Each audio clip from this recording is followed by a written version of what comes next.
ఈ నాలుకను ఫస్ట్ మనం కంట్రోల్ చేయాలి. పరిశుద్ధాత్మ రాగానే నాలుక దగ్గరికి ఎందుకు వెళ్ళి డైరెక్ట్ దేవునికి తెలిసింది అంటే నీ నాలుక మంచిగా ఉంటే బైబిల్ ఉంది సర్వశరీరం మంచిగా ఉంటుందంట. హల్లెలూయా. నాలుక ఎట్లాంటిదంట తెలుసా? ఒక ఓడ, పెద్ద ఓడ అటు ఇటు వెళ్ళాలంటే ఏం కావాలి?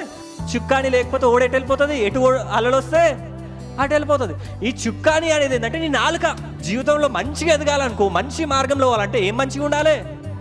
నాలుక మంచిగా ఉండాలి. నాలుక అంటే ఇది కాదు తెలుసా? మీరు అనుకుంటే ఇది కాదు. నాలుక అంటే లోపల ఉంటుంది కొండ నాలుక అని తెలుసు కదా, చిన్నది. ఏముంది లోపల?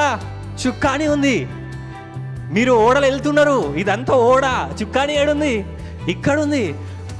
అన్నారంటూ ఇటు వెళ్ళిపోతారు, అన్నారంటూ ఇటు వెళ్ళిపోతారు. హల్లెలూయా. మీ మాటలతోనే మీరు అటు ఇటు తిరుగుతారు. ఏరోప్లేన్ ఎంత పెద్దగా ఉంటుంది? మస్తు పెద్దగా ఉంటుంది. దాని స్టీరింగ్ చిన్న. వాడు ఇట్లా అనగానే అంత పెద్ద ఏరోప్లేన్ ఇట్లా తిరుగుతుంది. ఎవరు వచ్చి మూవ్ చేయరు దాన్ని. ఆ స్టీరింగ్ అంత పవర్ ఉంటుంది.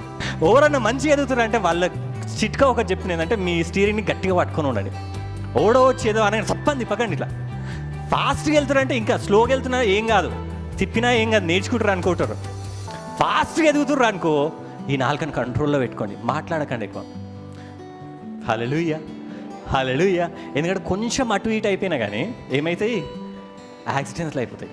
రిలేషన్షిప్స్ ఎందుకు పోతాయి తెలుసా? మాటల వల్లనే పోతాయి. మాటలు జాగ్రత్తగా ఉండాలి.